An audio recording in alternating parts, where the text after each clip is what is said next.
We ask about the AI and the chips. Saudi Arabia have a huge demand of, a huge need of computing power.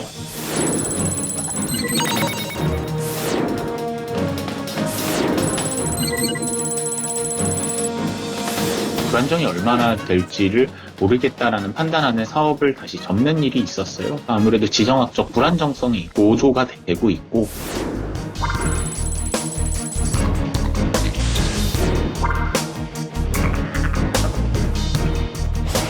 시청자 여러분 안녕하십니까. 그래픽으로 만나는 경제 토크쇼 픽. 복잡한 경제 이슈를 쉽고 명확하게 전달해 드리겠습니다. 미국과 이란 간 전쟁이 지속되면서 중동의 AI 허브로 몰린 글로벌 빅테크 산업이 흔들리고 있습니다. 이로 인해서 국내 AI 인프라 산업도 영향을 받을 수 있다는 전망이 나오고 있는데요. 이란 전쟁이 AI를 비롯한 IT 산업에 미칠 영향부터 위기를 기회로 바꿀 방안까지 관련한 궁금증들을 낱낱이 분석해 드리겠습니다. 경제 토크쇼 픽 시작합니다.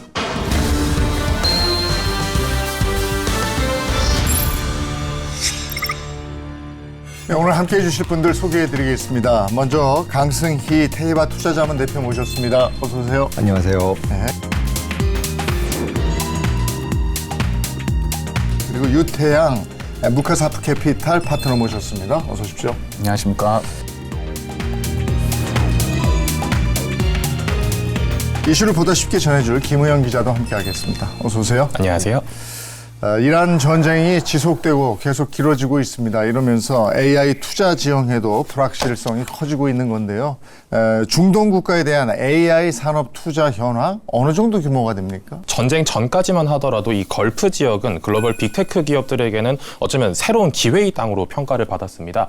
아랍에미리트, 사우디아라비아, 카타르, 바레인 등은 이 화석연료 의존도를 낮추기 위해서 국부 펀드를 동원해 AI 산업 투자의 속도를 내왔는데요. 정보기술 전문 매체 더 인포메이션에 따르면 이들 국가는 데이터 센터, AI 반도체, 자체 AI 모델 개발 등에 3천억 달러 이상을 투입할 계획이었습니다.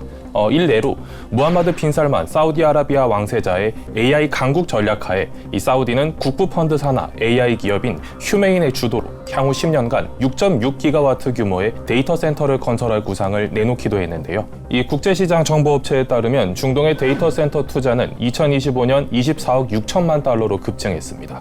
값싼 전력, 풍부한 오일머니, 정부의 인프라 유치 정책이 맞물린 결과로 북미, 아시아 태평양에 이어 유럽을 바짝 추격하는 모양새입니다.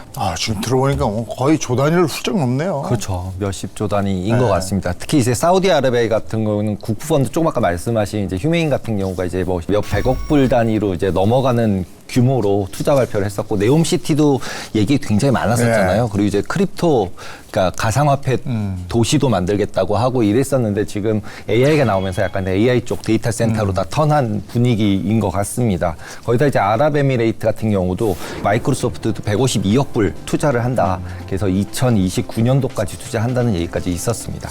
중동의 AI 인프라 허브로 부상한 배경은 어떻게 됩니까? 예, 일단은 정부와 정부 기관들의 집중적인 육성 전략이 있었다라는 게 핵심입니다. 대표적으로는 사우디아라비아 PIF 공공투자기금이라고 하죠. 세계 5위 정도 되는 국부펀드에서 지속적으로 소프트뱅크라든지 이런 GP 투자에 출자를 하면서요.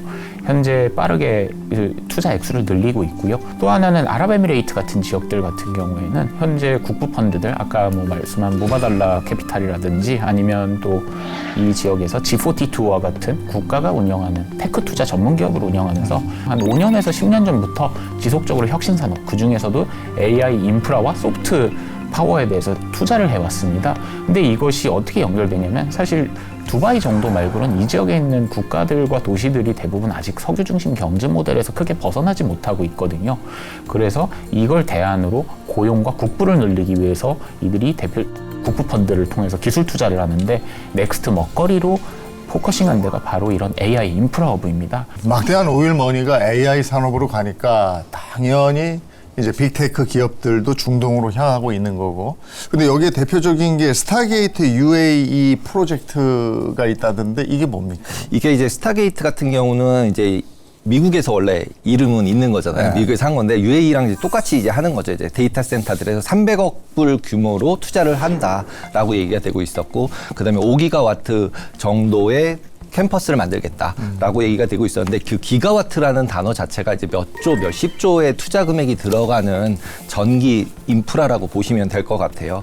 그래서 결국 계속 말씀하신 G4리투 같은 경우도 지속적으로 이제 그런 기업에 투자를 하고 있고, 그다음에 투자 유치를 하고 있고, 그다음에 데이터 센터를 만들면 이게 왜 석유 같냐라고 자꾸 생각을 하는데, 우리가 이제 결국 이제 GPT나 이런 걸 쓰다 보면은 계속적으로 사용하는 게 이제 토큰이잖아요. 그래서 토큰을 판매하는, 에너지를 판매하는 역할로 돌아가지 않나라고 생각이 들어서 결국 UAE 프로젝트를 몰고 가고 있고, 그게 이제 아부다비 마르다 시티 뭐 1단계에서 뭐 200와트에서 뭐 몇 기가까지 2026년까지 목표를 한다. 근데 이런 와중에 지금 전쟁이 난 거죠. 그럼 투자를 계속할 수 있을까? 거기다 이제 계속 공격을 받고 있으니까 이런 생각은 계속 듭니다. 그다음에 이렇게 보시면 될 것 같아요.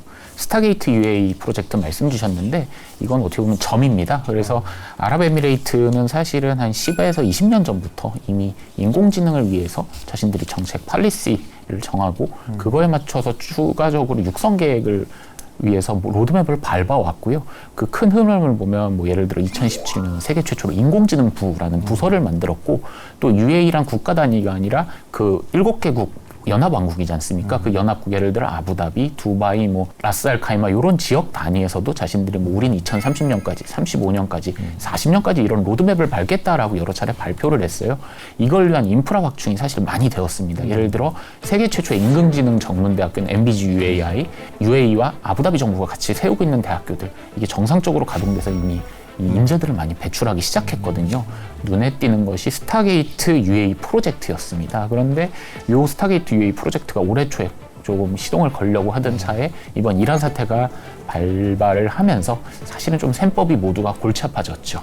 전쟁이 길어지면서 이란이 글로벌 빅테크 기업, 그러니까 미국 빅테크 기업도 공격하겠다 이랬는데 실제로 아마존 웹 서비스 데이터 센터가 공격을 받았잖아요. 네, 3월 1일에 이란 보복 드론 공격을 받았다고 합니다. 근데 이제 그 사이즈가 어느 정도 되는지는 이제 정확하게 예상은 못하겠지만 어쨌든 UAE 리전에 있는 2곳 받았고 바레인에 있는 한 곳이 받았다라고 얘기를 하는데, 솔직히 그런 데이터 센터라는 것 자체가 인프라잖아요. 그래서 공격을 받으면 끊기고 끊기면 사용이 안 되기 때문에 기본적으로 추가적인 투자가 될 수 있느냐, 그리고 이 전쟁이 끝나야 그럼 투자를 할 수 있느냐, 이런 부분들이 계속 이제 논의가 되고 있고, 이게 분산시켜놔야 되지 않냐, 이런 얘기들까지 나오고 있는 상황이라고 보시면 될 것 같습니다. 빅테크가 모여있는 지역, 가령 UAE 두바이에 인터넷시티라는 지역이 있습니다. 여기가 이름에서 보실 수 있듯이 우리로 치면 딱 판교 같은 지역이에요.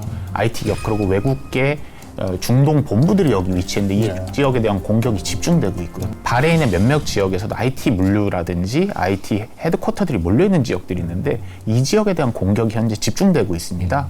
그래서 이게 어디까지 수위인지는 모르겠으나 현재 교민들 중에서는 통신장애를 계속해서 호소하시는 분들이 계세요. 그리고 현지에서도 우리 대사관이라든지 영사관이 지속적으로 이쪽 지역이 위험합니다라는 보고를 해주시고 계시는데, 지난주에 본격적으로 인터넷시티가 위험할 수 있으니 자제해라라는 공문이 내려오기도 했습니다. 이 중동이 또 AI뿐이 아니고 이 가상자산 허브이기도 하다 이러던데 이 산업 현황은 어떻습니까? 기본적으로 AI가 뜨기 전에 가상자산 허브로 확실하게 자리매김을 해보겠다라는 모습을 보였었고, 그리고 이제 규제나 이런 부분들도 풀어주겠다. 그래서 두바이로 다 들어와라. 그래서 예를 들면은 달러가 아시아에서는 홍콩이 메인이었다면 이제 가상자산은 두바이가 메인이다. 이렇게 포커스를 맞춰가고 있었거든요.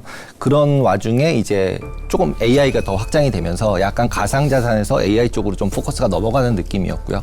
그러면서 기본적으로 가상자산에 대한 규제나 이런 것들이 명확하게 돼 있다고 얘기는 했지만, 거기로 들어가려고 했던 이제 회사들이 오히려 약간 유럽 쪽으로 넘어가는 경우도 많았고, 그래서 두바이 쪽에서 자꾸 인가를 내주기로 했는데 안 내준다, 이런 소리 되게 많이 들었었어요. 그래서 하지만 두바이 같은 경우도 DMCC, 뭐 크립토 타워, 그래서 17층 규모로 해서 블록체인이나 인큐베이팅하는 NFT 관련돼 있는 회사들을 만들고 건물도 만들어서 거기 입주를 시키고, 우리나라로 따지면 이제 뭐 국가에서 어떤 센터를 만들고 거기에 이제 입주를 계속 시키고 있는 뭐 핀테크 기업센터 뭐 이런 거라고 보시면 될 것 같아요.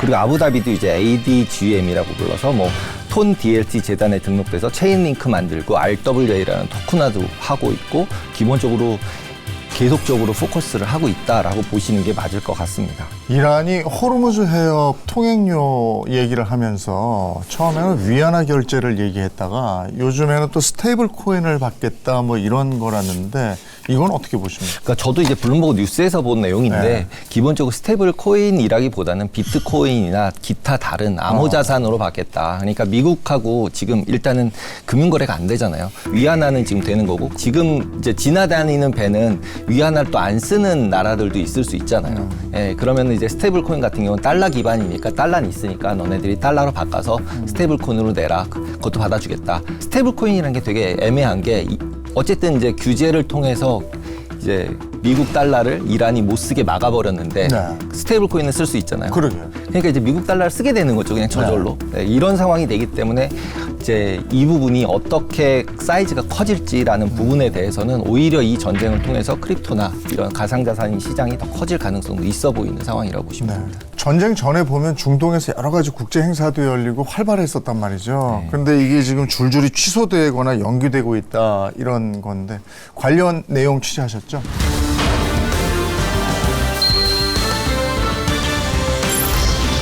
전쟁이 가져온 피해는 실물 경제에만 국한되지 않았습니다.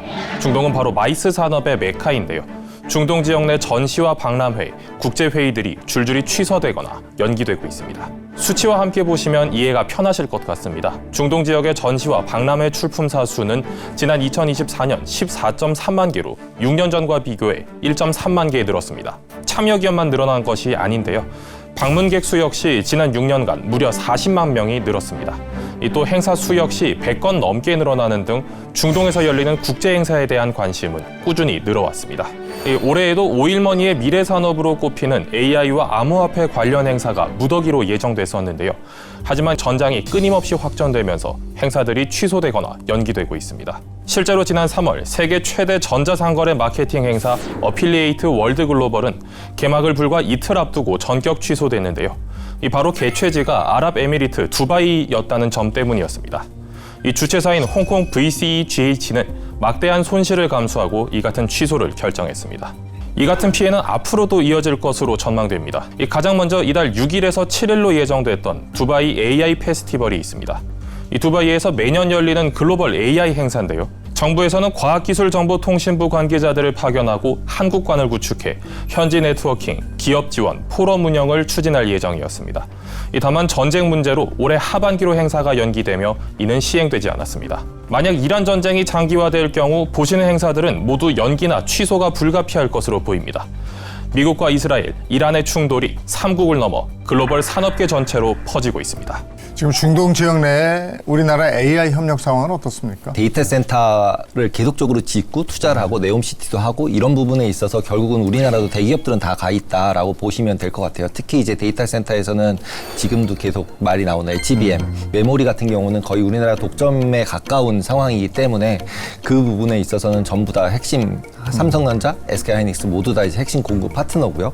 그다음에 네옴시티 이제 프로젝트 발표했을 때도 삼성전자 이재용 회장도 가고 뭐 같이 악수도 하고 뭐 이런 상황이었기 때문에 스타게이트 그다음 네옴시티 이런 부분에 있어서도 삼성전자, 하이닉스 같은 경우는 굉장히 크게 이제 연결이 돼 있다라고 보시는 게 맞을 것 같습니다. 그리고 이제 네이버 같은 경우도 이제 엔비디아랑 같이 모로코에 이제 400에서 500 메가와트 되는 데이터 센터 건설도 또 얘기가 계속 되고 있었고요. 그리고 이런 맥락으로 좀 보셔야 될 것 같아요. 아직 우리가 중동이라고 이야기하지만 사실 이 중동이 뭐 이집트라든지 리비아 이런 지역을 포함하는 건 아니고 아무래도 GCC 소위 말하는 걸프 국가들 돈이 많고 국가가 국부펀드 운영하면서 적극적으로 민간 대신에 투자를 할 수 있는 주체들을 이야기하는데 GCC 국가들이 이번 사태의 최대 피해자잖아요. 그런데 이 지역들의 특징이 그동안 뭐였냐면은 민간 자본이 아직 성숙하지 못했기 때문에 정책 자금 그리고 정부 자금이 마중물 수준이 아니라 아예 자본의 대부분이었습니다. 그러면 한국 기업들이 어떤 식으로 테크 기업들이 진출을 했냐라고 보면은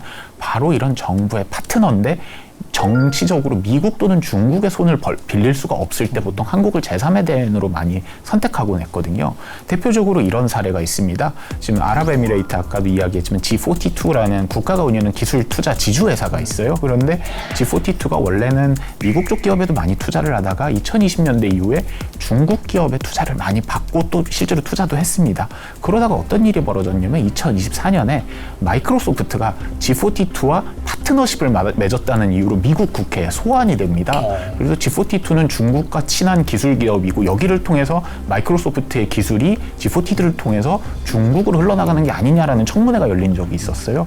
그러다 보니까 이런 견제를 통해서 사실 아랍 국가들은 미국 같은 경우에 빅테크 기술에 대한 보안이 철저하고 또 중국에 대해서는 미국 쪽에서 계속 견제를 하는 입장이니까 대안으로 한국의 빅테크들과 파트너십을 체결하는 측면이 하나가 있고요. 그런데 사우디 같은 경우는 사실 지금 마음이 약간 조급할 수밖에 없는 게 UAE 같은 경우에 탈석유화를 많이 이뤄냈고 그중에 두바이가 가장 좋은 성과를 가지고 있습니다. 여기는 GDP 중에 석유화학 산업이 차지하는 비중이 10% 언더예요.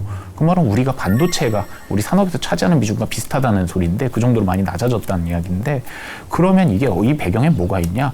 아랍어 LLM을 아랍에미레이트가 세계 최초로 만들었습니다. 아까 말씀드린 자이스라든지 팔콘과 같은 LLM 아랍어 엔진들. 그러다 보니까 사우디아라비아는 자존심이 상한 거. 우리가 GCC에서 인구도 제일 많고 뭐 가장 앞서 있고 뭐 선지자 무함마드도 사우디아라비아 출신이고 메카와 메디나를 다 가지고 있는 종교적 우리가 종주국인데 그러다 보니까 파트너로 결국 한국한테 예를 들어 네이버랑 같이 아랍어 LLM을 하겠다, 디지털 트윈 하겠다 이런 것들이 바로 이런 맥락에서 다 나온 이야기들이거든요. 근데 이번 전쟁으로 인해서 우리 업종에서는 그러면 가장 많이 타격을 받는 업종은 어떤 겁니까?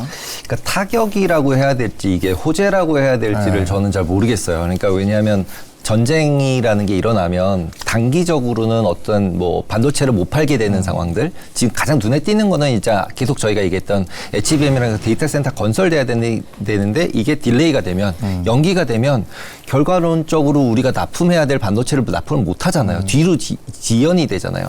근데 이제 이 부분에 대해서는 저는 그렇게 큰 영향이 있지 않을 거라고 생각하는 이유가 어차피 공급 부족이었기 때문에 다른 나라 팔 때가 있거든요. 그러니까 만들어지는 오히려 반도체 피크가 조금 더 딜레이 되는 수준이지 그렇게 우리나라에 큰 영향이 있지 않지 않을까라는 게 개인적인 생각이고 그다음에 그에 반해서 이제 건설이나 플랜트는 어쨌든 또 전쟁으로 폭격을 맞으면 새로 또 지어야 되잖아요. 오히려 장기적으로 보면은 오히려 건설이나 이런 부분에 있어서는 오히려 더 수혜를 받지 않을까? 석유화학, 뭐 물류 이런 쪽은 직격탄을 받았지만 지금 말씀 들어보니까 전쟁이 끝나면 우리나라는 또 괜찮을 것이다. 뭐 이런 예측도 가능하네요. 일단은 산업별로 좀 나눠서 보셔야 되는데 오늘 아까도 계속 이야기한 사실 ICT 산업은 생각보다 타격이 크지 않습니다. 왜 그러냐면 좀 부끄러운 이야기입니다만은 생각보다 매출이 많이 나오고 있지는 않아요. 중동에서. 그래서 중동에서 계속 파트너십 이야기하고 뭐 무슨 프로젝트 참여했다라고 하지만 아직은 초기 단계고 유의미한 매출 나오는 회사가 몇 개가 없습니다. ICT는 제한적일 것 같고 반대로 유의미하게 지금 타격을 보여주고 있는 분야는 건설입니다. 건설은 아까도 말씀드렸다시피 GCC 지역의 경제 주체들이 국가지 않습니까? 그래서 이 지역들이 그리고 사막이 많거나 불모지가 많기 때문에 경제 성장 자체를 도시개발 중심으로 이끌어내요. 그런데 우리랑은 다른 게 우리는 뭐 국토 대부분을 쓸 수 있지만 산지를 빼고 여기는 특정 도시를 개발하는 프로젝트 예를 들어 마스다르 시티, UAE의 마스다르 시티, 사우디아라비아의 네옴 시티 뭐 이런 프로젝트들이 지금 현재로서는 거의 좌초하거나 아니면 크게 연장될 가능성이 이미 계속해서 대두되고 있고 실제로 건설 사이트들이 많이 중단되었습니다. 이 유의미한 타격으로 다가오고 있고요. 그래서 대표적으로 사우디아라비아 리야드 지하철이 작년 말에 뚫렸는데 이게 우리나라 기업들이 가서 지은 거거든요. 그런데 바로 이런 프로젝트들이 계속 앞으로 새로 나올 프로젝트들이 연기되거나 취소될 확률이 크다라는 것이 건설업에 대한 타격으로 다가오고 있고요. 반대로 좋은 분야도 있습니다. 방산 같은 경우에는 앞으로 더 좋아질 것 같아요. 그래서 왜냐하면 이번에도 계속해서 뭐 UAE에서 뭐 우리나라 방공 미사일을 사갔다라는 이야기가 나오고 있는데 사우디아라비아라든지 아랍에미레이트라든지 이스라엘 같은 데는 자기 국가적으로 방공망을 구축하고 이거를 계속해서 자신들의 체제 유지의 도구로 삼고 있었는데 이번에 보니까 재래식 전력, 싸구려 드론으로 공격을 하는데 이게 너무 많이 날아오니까 요격이 다 안 되더라고. 우리가 한번 첨단 미사일로 가지고 있다고 해도 대테러 혹은 이런 것들을 방어할 수 있는 시스템을 갖춘 우리나라 방산 기업들이 수혜를 좀 볼 것 같고요.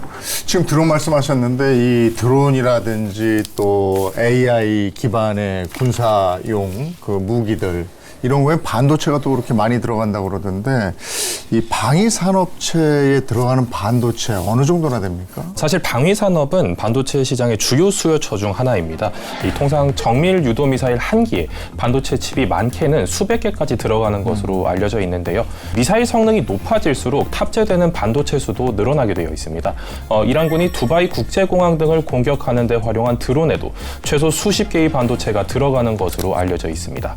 무기에 AI 기능을 탑재하면 고성능 연산을 담당하는 반도체 수요도 증가될 것으로 전망되는데요. 시장조사 업체 글로벌 마켓 인사이트에 따르면 글로벌 군용 반도체 시장은 2023년 250억 달러에서 2032년 550억 달러로 확대될 것으로 내다봤습니다. 기본적으로 이제 드론은 무기에 있어서는 이제 미사일을 거의 대체하는 수준까지 와가는 것 같고, 그 다음에 그 부분을 이제는 반도체를 통해서 AI로 조절을 해서 한 번에 공격도 할 수 있고 사람이 전혀 들어가지 않은 상태 내에서 그럴 수 있기 때문에 계속적으로 드론 시장이나 이쪽은 커질 수밖에 없고 반도체 시장도 커질 수밖에 없다, 이렇게 보시면 될 것 같아요. 근데 이제 군사용 드론 같은 경우는 질화갈륨이라고 하는 GaN이라는 반도체를 쓰고 있기 때문에 실리콘이랑은 조금 다른 반도체라고 합니다. 근데 이 부분에 있어서는 결국 통신 장비들, RF 장비들 같은 경우 시장 거의 한 50% 이상을 차지하고 있고 최대는 이제 90%까지 늘어날 거로 생각을 하고 있습니다. 드론이 점점 더 늘어나니까요. 한국 나노기술원이라는 곳에서 갈륨 반도체 부분에 있어서 계속적으로 웨이퍼들 수율도 95%까지 달성을 하고 있어서 충분히 우리나라 입장에서는 반도체 관련해서 성장 가능성이 있다라고 보시면 될 것 같습니다. 근데 군사 분야에 이렇게 반도체, 메모리가 들어가면 네. PC라든지 뭐 스마트폰 시장에 미칠 영향은 없겠습니까?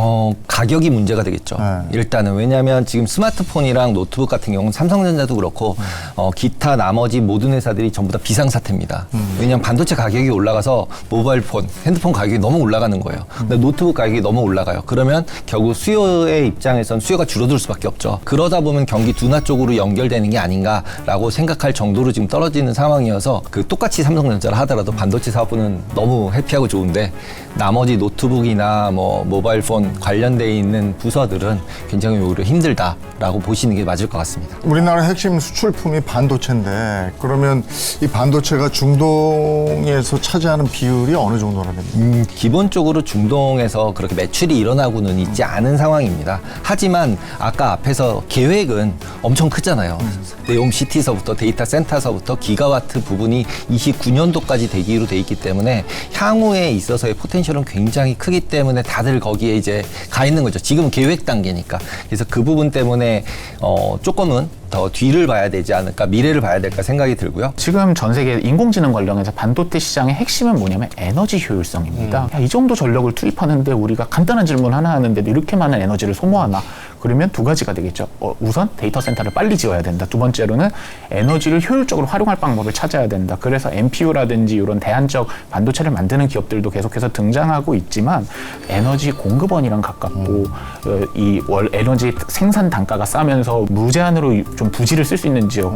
그래서 중동 국가들이 많이 그 대안으로 많이 떠올랐던 게 첫 번째고요. 후발주자 국가들이 AI 혹은 반도체와 관련된 역량들을 자신들이 어떻게 가져올 수 있을까? 일단 빠르게 찍어낼 수 있고 우리가 국내에 유치하면서 어느 정도 노하우를 쌓을 수 있는 산업이 뭐가 있냐라고 했을 때 아랍 국가들이, GCC 국가들이 주력한 게 바로 데이터 센터, 특히 스마트 데이터 센터거든요. 그래서 네옴시티, 마스다라시티 이런 것들 보면 다 핵심 육성 산업으로 스마트 데이터 센터를 이야기를 하고 있는데 바로 이런 종류의 수요가 향후 수년간은 최소한 눌려 있겠다. 왜냐하면 기존의 전쟁이 당장 오늘 끝나더라도 이거를 일단은 폐허를 치우고 그다음에 이 피해를 복구하는데 자금이 들어가고 국가 역량이 집중되기 때문에 중동 지역 ICT 시장 성장에 대한 포워드 가이던스를 특히 하드웨어 시장은 상당 부분 낮춰야 되지 않을까라는 우려가 이쪽 업종에서 이쪽 산업계에서 크게 제기되고 있습니다. 이번 전쟁으로 인한 세 가지 위험 이 얘기도 있던데 하나하나 좀 짚어보도록 하겠습니다. 먼저 전력비 상승, 네. 또 해저 케이블 장애,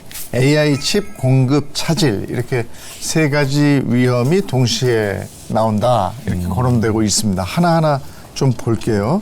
전력비 상승 어떤 리스크가 있습니까? 일단은 기본적으로 석유로 전력을 생산을 하잖아요. 그러니까 당연히 호르무즈 해협 봉쇄되고 나니까 기름값 올라가고 100불 이상으로 올라가고 그러다 보면은 결국은 전기 생산 원가 자체가 상승할 수밖에 없고요. 그러다 보면 데이터 센터가 하나가 쓰는 게 한 도시가 쓰는 거랑 똑같다고 얘기를 하고 있는데 그 비용이 올라가면 토큰 가격, 그러니까 이제 AI를 사용하는 데 있어서 내는 비용 자체를 올릴 수밖에 없고, 근데 그게 올라가게 되면은 오히려 이제 사용자 입장에서는 너무 비싸면 그냥 사람이 하지 뭘 AI 쓰냐 이렇게까지 생각이 될 수 있기 때문에 기본적으로 제일 첫 번째 전력비 상승 부분이 가장 큰 리스크라고 보여지고요. 최근 들어서는 오히려 전력 만드는 것 자체가 병목이다. 반도체보다도 우선 그쪽을 많이 넘어간 상태다. 그래서 이제 주식시장에서도 기본적으로 지금 전력 관련돼 있는, 글로벌하게 전력 관련돼 있는 기업들이 계속적으로 상승을 하고 있다. 이렇게 보시면 될 것 같습니다. 두 번째가 해저 케이블 장애입니다. 호르무즈 해협, 홍해, 우리는 이렇게 바닷길 생각을 했었는데 그게 해저로 또 케이블이 다 깔려 있군요. 그렇죠. 이란 전쟁 같은 경우는 대단히 블랙스완, 그러니까 주식시장에서 설마 이게 터지겠어 했는데 설마 터진 상황이고, 이란이라는 나라가 사실 지역적 군사 패권국입니다. 군사 패권국이라는 게 뭐냐면 자신들의 국가적 외교적 이익 달성을 위해서 주변 국가들을 움직일 수가 있다. 대표적인 게 후티 반군이라든지 레바논의 헤즈볼라 이런 군벌 지역들을 움직일 수 있는데, 문제는 이 지역들을 움직이는 경우에 어떤 문제가 되냐, 말씀 주신 해저 케이블 장애라부터 물류, 유동성, 그리고 글로벌 시장에 대한 불확정성을 키울 수 있기 때문에 역으로 그럼 이제 이런 밸류체인, 해저 케이블이 됐건 물류를 짤 때도 이런 걸 감안해 두고 이걸 짜야 되기 때문에 이거는 단기적으로는 장기로 좀 무거운 마음의 짐이 될 거다. 세 번째가 AI 칩 전력비 공급 차질입니다. AI 칩 공급 일정이 더 늦춰질 가능성이 제기되고 있다. 그럴 수밖에 없죠. 저희가 이제 앞에서 얘기했던 두 가지, 데이터 센터를 지어야 되고 그걸 이제 수출해서 수익을 내야지 그 이제 걸프 쪽에서 투자가 계속 이루어질 텐데, 기본적으로 그게 이제 불안하니까 사용자가 줄어들면 당연히 주문도 줄어들게 되고, GPU 같은 경우 이제 공급 부분에 있어서도 지연이 될 가능성이 점점 더 높게 되겠죠. 그러니까 한마디로 데이터 센터 건설 비용이 상승한다. 이 부분이 모든 거를 다 망가뜨릴 수 있는 요인이라고 생각이 듭니다. 그리고 지금 현재 걸프만 쪽에서의 AI 데이터 센터들에 대한 건설이 지속되어야만 기본적으로 전 세계 AI 사용할 수 있는 양이 커질 거라고 저는 생각을 해요. 왜냐하면 저희가 계속 얘기를 했지만 국가가 투자를 하지 않으면 투자할 수 없을 사이즈의 금액이에요. 기업이 투자할 수 있는 사이즈가 아니거든요. 기본적으로 데이터 센터라는 것 자체가. 근데 글로벌하게 봤을 때는 이제 걸프만에 있는 부자, 국부 펀드들이 왕실 자금으로 실제로 지어서 자기가 석유 다음으로 투자를 하고 있는 거기 때문에 나머지 나라들도 걔네가 만들면 실제로 좀 더 싸게 토큰을 쓸 수 있지만 기본적으로 우리나라, 뭐 미국, 선진국에서만 계속 전기를 만들어서 그 토큰을 만든다 그러면 그 토큰 가격이 굉장히 비싸지지 않을까. 안 쓸 수도 있는 거잖아요. 너무 비싸지면 안 만들 수도 있는 거고. 그런 부분에 있었을 때 지금 이 전쟁 자체는 여러 가지 공급망 이슈들, 그다음 병목 현상 이슈들을 다 체크하는 어떤 테스트 베드 같이 될 가능성도 굉장히 많다라고 생각이 듭니다. 네. 그런데 이란 전쟁 장기화 조짐에도 불구하고 하이퍼스케일러의 AI 투자 수요는 꾸준히 증가하고 있다. 이 얘기 좀 해주시겠어요? 네, 이 블룸버그 등에 따르면 지난해 4분기 실적 시즌 초기에 글로벌 하이퍼스케일러의 올해 시설 투자 전망치는 5,400억 달러 규모였지만 현재 6,600억 달러로 상향됐습니다. 한 분기 만에 규모가 무려 20% 이상 늘어난 것인데요. 같은 기간 2027년 시설 투자 전망치도 6,200억 달러에서 8,000억 달러 수준으로 확대되며 1,000조 원을 넘어섰습니다. 일각에서는 이란 전쟁 때문에 하이퍼스케일러들의 AI 인프라 투자 속도가 꺾일 수 있다는 우려가 나왔지만 실제로는 투자 확대 흐름이 이어지는 분위기입니다. 그러면 중동으로 흐르던 AI 관련 자금들 이게 다른 쪽으로 갈까요? 아니면 계속 중동으로 흘러 들어갈까요? 이야기를 조금 구분해서 봐야 될 것 같아요. 중동과 AI 투자라는 테마로 놓고 봤을 때 두 가지 자금 출처의 흐름이 있습니다. 첫 번째는 중동에서 나오는 흐름이겠죠. 이 지역의 주된 투자 플레이어들은 국부펀드라든지 왕실 개인의 자금들 혹은 공공기금들인데, 그런데 이런 자금들이 매년 계획에 따라서 꾸준히 출자되고 있는데 이 자금이 올해도 출자될 수 있냐? 사실은 조금 의문이 들죠. 또 하나는 중동을 향해 들어가는 자금들이 있겠죠. 이런 자금들은 사실은 축소될 게 확실합니다. 이번 사태 같은 경우는 지역적 불확실성을 극적으로 키우는 사례이기 때문에 전쟁이 끝났다고 해도 뭐 이란이 완전히 뭐 정권이 붕괴가 되고 여기 뭐 친서방 진영이 선다, 요거는 쉽지 않은 상황이거든요. 그럼 계속해서 저기 이란의 반서방 혹은 반미 성향의 정권이 있다면 또 미사일이 사우디로 날아올 수 있지 않을까, UAE로 날아올 수 있지 않을까. 그래서 장기적으로는 투자 자체는 결국에 정도와 방향성의 문제지 침체될 수밖에 없을 전망입니다. 근데 중동으로 향하던 자금이 분산 투자되는 상황도 올 수 있을 것 같은데 그러면 우리는 수혜를 입는 거 아니겠습니까? 기본적으로 AI에 대한 수요는 계속적으로 커지고 있다라고 보여지고 그렇게 되면은 오히려 우리나라나 기타 다른 나라들한테 데이터 센터를 지어야 되지 않을까라고 미국에서 생각하지 않을까라고 생각이 들어서 그런 부분에 있어서는 오히려 다른 나라 쪽으로는 수요가 있지 않을까라고 생각이 됩니다. 근데 지금 말씀하신 것처럼 중동이라는 데가 돈이 많은 곳이잖아요. 그냥 그래서 중동 자금을 어떻게 받으려고 노력들을 다 하는 거지 중동에다가 내가 들어가서 투자하는 자금이 클 거라고 생각은 저는 크게 들지는 않습니다. 사실 중동 국가들이 좀 후발주자들이지 않습니까? 그래서 투자 시장에서 최근이란 건 2023년, 4년, 5년을 놓고 보면은 새로운 시도를 많이 하겠다라는 이야기를 했어요. 물론 하겠다라는 이야기를 했지 실제로 한 건 많지는 않습니다. 그래서 대표적으로 반도체 시장 같은 경우에는 팹리스 스타트업이라든지 이런 데에 대해서 뭐 계속해서 투자를 하고 아니면 우리가 파일럿을 돌려볼게라는 이야기를 했던 게 중동 계통 펀드들이 많이 있었습니다. 그리고 파트너는 아시아 국가들, 뭐 중국이나 한국 국가들이 될 거다라는 이야기를 단순히 잠재만 한 게 아니라 계속 언급을 했는데 사실 이런 잠재 수요가 당분간은 억눌려 있지 않을까. 재발등의 불끄기가 급하기 때문에 사실은 수요 측면에서는 확실히 누르는 효과가 있다. 이 정도로 정리하겠습니다. 이번 중동 리스크를 기회로 바꾸려면 무엇이 필요할까? 이거 한번 마무리하면서 그 방안을 한번 말씀해 주시겠습니까? 지금 저희가 하고 있는 일 자체에 대한 퀄리티, 그러니까 그 질을 굉장히 높이면 되지 않을까라고 저는 생각을 합니다. 우리나라 국가적 입장에서 보면 방산이나 AI가 특히 반도체 두 가지에 있어서는 글로벌하게 확실하게 우위를 점할 수 있다. 중동 같은 경우도 탈석유화된 이후에는 당연히 데이터 센터 등 다른 비즈니스를 이제 생각을 할 수밖에 없는 거고 그렇기 때문에 안정화가 되고 나면은 오히려 포텐셜은 더 우리나라 입장에서는 미국 말고 수출할 곳이 생각보다 별로 없어요. 솔직히 데이터 센터도 그렇고 전부 다 반도체도 다 미국 하이퍼 스케일러들이 다 사가고 있는 거거든요. HBM도. 근데 거기서 안 사면 우리나라 자체도 문제가 되는 거기 때문에 저는 기회로 바꾸려면 선택과 집중이 필요하다. 반도체. 그리고 이제 방산 부분들, 드론 부분들, 그다음에 에너지 부분에 있어서도 결국은 이제 터빈이나 이런 거 만드는 거 있어서도 중국을 제하고 미국을 제하고 나면 거의 우리밖에 없으니까 그런 부분에서는 충분히 수혜를 볼 수 있지 않을까라고 생각을 합니다. 1980년대 후반부터 사실 2000년대 지금까지 한 2025년까지는 저는 이게 OECD 정도 들어가는 사이즈의 국가들 기준으로는 사실상의 베르포크였다. 글로벌 시장이 하나로 통합되고 있었고 글로벌 불확실성인 뭐 소련이 붕괴하면서 사실 미국에 견제할 주체가 없고 글로벌 산업 분업화 이게 이루어지면서 우리도 빠른 경제성장 부과했지 않습니까? 선진국에 진입하고 그런데 지금 중동 리스크 위기를 놓고 보면은 이런 밸류체인이 다 끊어질 수 있구나. 베르포크는 끝났다. 그럼 위기 플랜이 아니라 이게 이제 상시 플랜이 되어야 된다. 리스크 관리의 중요성, 그 다음에 꼭 중동에서 원유를 사오는 거 말고도 다른 지역에서도 다양하게 원유를 좀 사와야 되지 않을까. 포트폴리오의 분산, 이런 두 가지 축을 중심으로 움직이는 것이 앞으로 한국 경제에 나아가야 될 방향이 아닐까라고 제안드려 봅니다. 이 전쟁이 길어지면 길어질수록 세계 경제에 미칠 파장은 더더욱 커지는 거 아니겠습니까? 세계적으로 AI 인프라 구축이 중요해진 시대, 더 확실한 국가 차원의 대비가 필요해 보입니다. 경제 토크쇼 픽 여기서 마치겠습니다. 고맙습니다.